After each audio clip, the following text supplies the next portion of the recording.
Boa noite, minhas irmãs. Mais um dia, hoje dia 14. Vamos ler Provérbios 14, né? Vamos ver o que o Senhor tem para nós hoje. Começa assim: A mulher sábia edifica a sua casa, mas a insensata a derruba com as próprias mãos.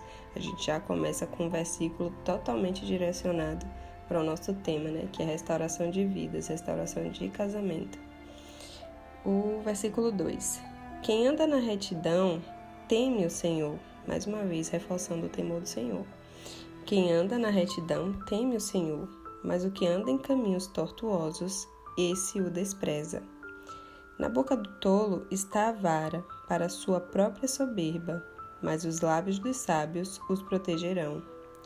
Quando não há bois, o celeiro fica vazio, mas pela força do boi há abundância de colheita. Lembrando que aqui está no contexto de que antigamente eram os bois que aravam a terra, né? Então, se tem os bois, aí sim tem colheita, porque eles vão arar a terra. A testemunha verdadeira não mente, mas a testemunha falsa despeja mentiras. O zombador procura a sabedoria e não a encontra, mas o sábio adquire o conhecimento com facilidade. Fuja da presença do insensato, porque nele não encontrará palavras de conhecimento. A sabedoria do prudente é entender o seu próprio caminho, mas a insensatez dos tolos é enganadora. Os insensatos zombam do pecado, mas entre os retos há boa vontade. O coração conhece a sua própria amargura, e da alegria que ele sente, os estranhos não podem participar. A casa dos ímpios será destruída, mas a tenda dos retos florescerá. Há caminho que ao ser humano parece direito, mas o fim dele é caminho de morte. Até no riso o coração pode ter dor, e o fim da alegria pode ser a tristeza. O infiel de coração sofre as consequências dos seus próprios caminhos, mas quem é de bem é recompensado pelo seu próprio proceder. O ingênuo dá crédito a tudo que se diz, mas o prudente reflete antes de dar um passo. O sábio é cauteloso e se desvia do mal, mas o tolo é afoito e se dá por seguro. Quem logo se irrita comete loucuras. Isso aqui é muito importante, minhas irmãs. Esse é o 17. Quem logo se irrita comete loucuras, e aquele que tem más intenções será odiado. Os ingênuos herdam a tolice, mas os prudentes se coroam de conhecimento. Os maus se inclinam diante dos bons. Olha só, lembra de José do Egito? Os maus se inclinam diante dos bons, e os ímpios farão súplicas junto às portas do justo. O pobre é odiado até pelo seu vizinho, mas o rico tem muitos amigos. Quem despreza o seu vizinho peca, mas o que se compadece dos pobres é feliz.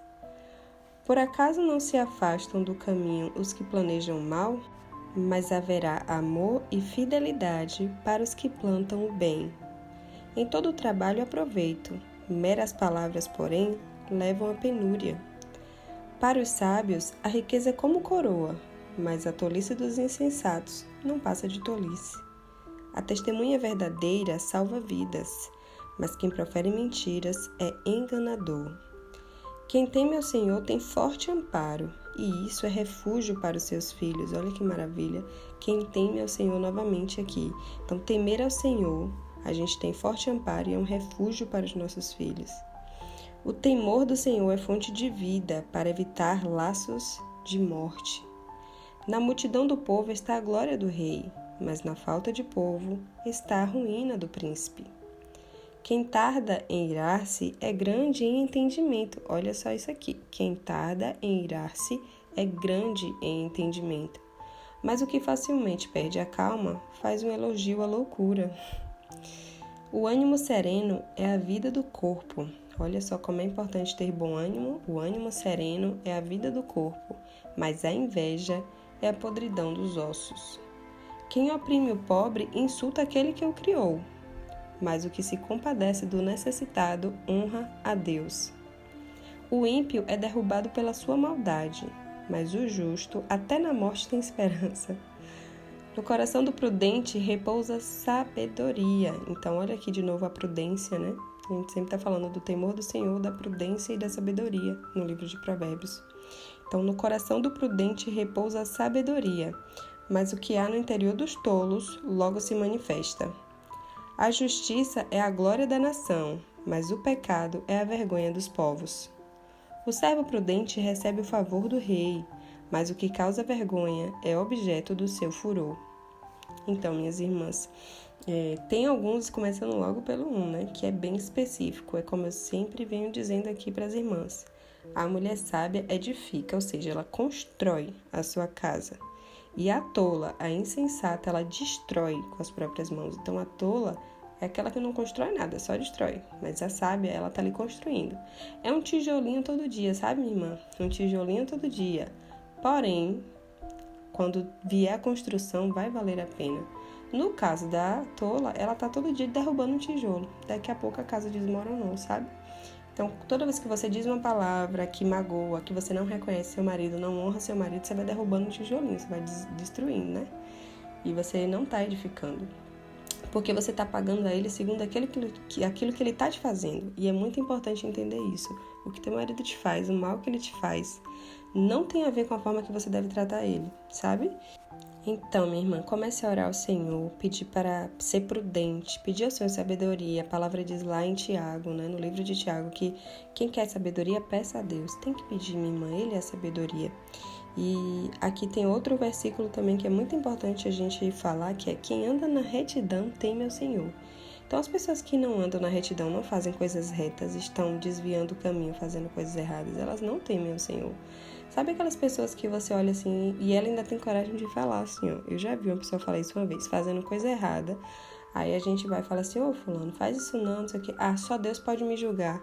Aí teve um dia que eu ouvi, né, há muito tempo, uma pregação sobre isso, né, sobre essas pessoas. E então esse pregador dizia assim: você deve responder assim de volta: vem cá, Deus que pode te julgar, né? E tu não tem medo disso não? Porque é algo muito grandioso Deus poder te julgar. E Ele pode mesmo, Ele é o Deus Todo-Poderoso, Ele é o justo juiz, né?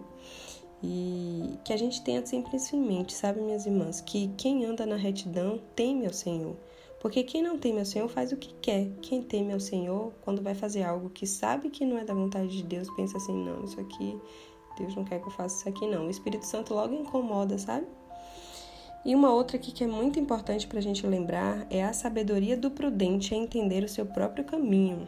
Então, é importante você saber para onde está indo, sabe? É importante você saber o caminho que você está seguindo, entender por que é que eu estou aceitando que o meu marido continue vindo aqui na minha casa todos os domingos, né? Na desculpa de ver meu filho, e a gente sempre tem alguma coisa, e aí já tem 3 anos isso e não se resolve. Não existe como se resolver numa situação dessa, sabe? Porque você nunca conseguiu se posicionar, tá com medo de deixar ele ir. Então você pensa assim: ah, pelo menos ele vem aqui todo domingo, né? Então ele não deixou totalmente a nossa casa. O nome disso não é fé, minha irmã, é qualquer coisa menos fé. Fé é crer naquilo que a gente não vê. A Bíblia diz: a fé é a certeza das coisas que a gente espera, né? Então a gente espera, ou seja, a gente não tá vendo. É a prova das coisas que a gente não vê. É tipo como as pessoas falam hoje em dia, né? É você colocar o pé sem ver o degrau. Isso é fé, né? Então, se você está esperando, diz que está esperando, você está se enganando. Diz que está esperando em Deus, você ora, faz jejuns. Mas, na verdade, qualquer oportunidade você traz seu marido para perto com medo de perder, o nome disso não é confiança e também não é fé. É como se você desse o controle do amor de Deus e, não, Deus, me devolve aqui só um pouquinho, só hoje, porque para ele vir aqui, sabe? É como se você fizesse isso, aí Deus, tá bom. Quando você deixar de fazer, aí eu faço, sabe? Que a gente entenda o nosso caminho, sabe, minha irmã? Porque nisso é a sabedoria. Qual o caminho que você está tomando com essas escolhas que você está fazendo, sabe? Tem um outro versículo aqui, o 10, que diz assim: o coração conhece a própria amargura. Então, por muitas vezes a gente ouve, quando a gente está no deserto, de várias pessoas, até nossa mãe, até da própria família, de que a gente está se deprimindo demais, que ele não vale a pena o nosso choro, que não vale a pena derramar uma lágrima. Tá ali naquele meio de pessoas que tomaram a dor também, porque a família toma a nossa dor, né? e estão te dizendo palavras desse tipo, mas somente o nosso coração conhece a nossa amargura, sabe? E eu entendo que, aqui como diz no 13, né, que até no riso o coração pode ter dor. E realmente, muitas vezes quando você ainda está ali quase saindo da fase 1, você está rindo, mas ainda tem dor no seu coração. Mas o seu riso não tem a ver com o que você está sentindo, tem a ver com a paz que Deus está te dando, e não com as coisas que o teu marido está fazendo, com as humilhações, né? E o fim da alegria pode ser tristeza. E a gente sabe que esse é um período triste mesmo, é um período de humilhação, de desespero muitas vezes, de não entender o que está acontecendo, né? Quando as irmãs acabam de entrar nessa situação, há muita tristeza na fase 1. E eu acho incrível a capacidade, né, que Deus tem de nos tirar daquele buraco, porque tem uma pessoa que eu gosto de acompanhar que ela diz assim, que o fundo do poço é a melhor lição que alguém pode ter, porque parece que tem uma mola lá embaixo que só dá para te impulsionar para cima, não dá para ir para lugar nenhum mais, sabe? Então, por muitas vezes, o ser humano precisa ir até o fundo do poço, não é porque Deus quer, não. É porque parece que é nosso mesmo, sabe? De só conseguir pedir socorro a Deus quando a gente está lá. Quando a gente está bem, está nos dias bons, até não está tão bem assim, mas está ali no nosso costume, a gente chega a ignorar Deus por muitas vezes, né? Então, o Senhor, ele não deseja que nós passemos por essas situações. Mas são essas situações que vão moldando o nosso caráter, que vão ajudando a gente a ter uma vida espiritual verdadeira diante do Senhor, né? Adorar o Senhor em espírito e em verdade. Então, as situações nos moldam, elas são um processo. Eu ouvi uma frase outro dia que tem muito a ver com o deserto e eu gostei muito dessa frase. Para mim é uma realidade, né? Que é assim, ó, o meu bloqueio tem a ver com o meu propósito. Porque quando eu ativo minha identidade, clareia o propósito de vida, né? Então você erra, né, nesse deserto. Você pode errar muito, só não erre nas mesmas coisas. Você vai aprendendo com o Senhor, vai aprendendo com o próximo. Tem um provérbio chinês, se eu não me engano, que ele diz assim, que uma pessoa que é tola é aquela que erra e não aprende com o próprio erro, continua errando. Uma pessoa inteligente é aquela que erra, mas ela aprende com o erro dela. Porém, uma pessoa sábia, ela aprende olhando o erro dos outros, ou seja, ela não erra, ela erra muito pouco. Por quê? Porque ela é boa em observar, ela teme ao Senhor, ela tem ali o Espírito Santo para guiar nas decisões. Então, a pessoa sábia, lembre disso, ela aprende com o erro dos outros. Então, nem sempre você vai precisar passar por um problema, sabe? Passar por uma situação difícil para você precisar aprender. Isso é coisa de gente inteligente. Sim, passei por um problema, olha só, aprendi, não faço mais. Porém, o sábio, ele observa os outros e ele fala assim, olha, isso aconteceu porque aquela pessoa fez assim. Pode ser numa história bíblica, pode ser num livro que você leu, pode ser com seu vizinho, com a sua própria família. Então, se você sempre estiver ali pedindo ao Espírito Santo para te dar discernimento nas situações, né, para você observar, comece a observar mais as coisas e você vai conseguir aprender sem precisar passar por esses processos, né? Então, quando você ativa a sua identidade, clareia o seu propósito de vida na Terra. Porque existe um propósito individual para cada indivíduo, né? Para cada pessoa. É aquele talento, né? Que a parábola diz.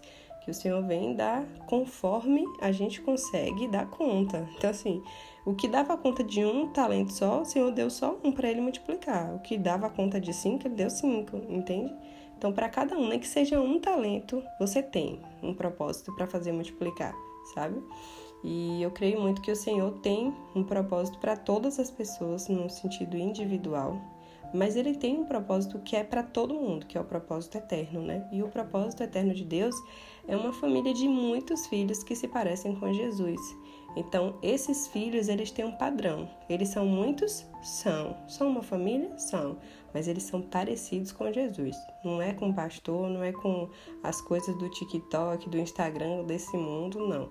O alvo, ó, a gente sempre olha lá embaixo e vê assim, ó, não, eu preciso ser parecida lá com o alvo, que é Jesus. Então, esse é o propósito comum para todos. Então, quanto mais gente a gente traz para o reino de Deus, que a gente expõe, né, as escrituras para as pessoas, leva até ela a boa notícia, que isso é o evangelho, né, a boa notícia que o reino de Deus chegou. Então, esse é o nosso propósito, né, o Senhor disse que é para a gente pregar para todo mundo, né, até os confins da terra. Então, quando Jesus voltar, Ele vai nos cobrar isso, porque foi um mandamento dele, Ele mandou. Então, se Ele mandou, e Ele é o nosso Rei, o nosso Senhor, a gente tem que cumprir, não é mesmo? Então, minhas irmãs, eu gostaria muito de frisar aqui um outro versículo que é muito importante também aqui nesse capítulo 14 de Provérbios. Eles são o 26 e o 27, são dois na mesma sequência, né? Que diz assim: quem teme ao Senhor tem forte amparo. Não é qualquer amparo, é um forte amparo. E isso é refúgio para os seus filhos. Então, os nossos filhos podem se refugiar no Senhor por causa do nosso temor, o temor dos pais. E o temor do Senhor é fonte de vida para evitar laços de morte. Então, quando a gente teme ao Senhor, a gente tem fonte de vida e Ele evita os laços de morte na nossa vida, né? E esse aqui é importante para as irmãs que se iram muito facilmente, que sempre estão ali discutindo com o marido, às vezes ligam para discutir inclusive com a amante do marido, misericórdia. Esse aqui é o 29, que diz assim, ó: quem tarda em irar-se é grande em entendimento. Quer ter entendimento da parte do Senhor, minha irmã? Não se ire tão facilmente. Mas o que facilmente perde a calma faz um elogio à loucura. Então, todas as vezes que você perde o controle, é com a loucura que você está parecendo. Sabe quando o marido fala, você tá louca? E realmente você tá bem desequilibrada, gritando, bradando. Realmente aquilo é desequilíbrio, é a ira. E realmente é um elogio à loucura, né? Então, que a gente venha sempre, minhas irmãs, a buscar no Senhor essas respostas. Eu sempre vou falar dessa música aqui, porque ela sempre me vem à mente quando eu faço alguma coisa e não orei antes. Eu falar assim, se eu tivesse orado, eu teria evitado tudo isso, eu fui fazendo e tal. Que é aquela música que diz assim: ó, que paz perdemos sempre, ó, que dor no coração, só porque nós não levamos tudo a Deus em oração. Pai, muito obrigada, Pai, por mais um dia, por todo o conhecimento que o Senhor tem nos dado através do estudo, da leitura do livro de Provérbios. Pai, em nome de Jesus, capacita as minhas irmãs, guarda cada palavra dessa nos nossos corações, Senhor, para que nos momentos de dificuldade a gente não venha pecar contra Ti, que o Teu Espírito Santo possa nos lembrar essas palavras, Senhor, para que a gente possa agir e reagir do Teu jeito, Senhor, sem ira, mas fazendo a Tua vontade e agradando o Teu coração, Pai. Pai, em nome de Jesus, Senhor, nos ajuda. Pai, nos conserva assim, Senhor, buscando santificação, buscando no Senhor as respostas para todas as nossas situações. Pai, nos ajuda a sermos servas segundo a Tua vontade, a sermos mães conforme a Tua palavra. Nos dá direcionamento, Pai, quando estivermos perdidas, não soubermos o que fazer, como agir. Pai, em nome de Jesus, ensina as minhas irmãs, Senhor, a honrar os maridos, mesmo aqueles que não estão em casa, aqueles que estão fazendo tantas coisas que entristecem, que humilham, que magoam o coração. Pai, nos ajuda a ser servas fiéis, Senhor, cumprindo sempre a Tua palavra, fazendo sempre a Tua vontade e andando em Teus caminhos. Traz aos nossos corações, Pai, a certeza da nossa salvação, Senhor.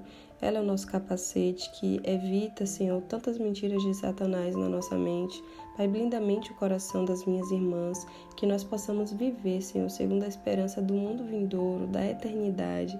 Que a gente não se apegue às coisas desse mundo, que tudo, Senhor, seja somente para o Teu propósito, para servir o Teu reino, para fazer a Tua vontade, Pai.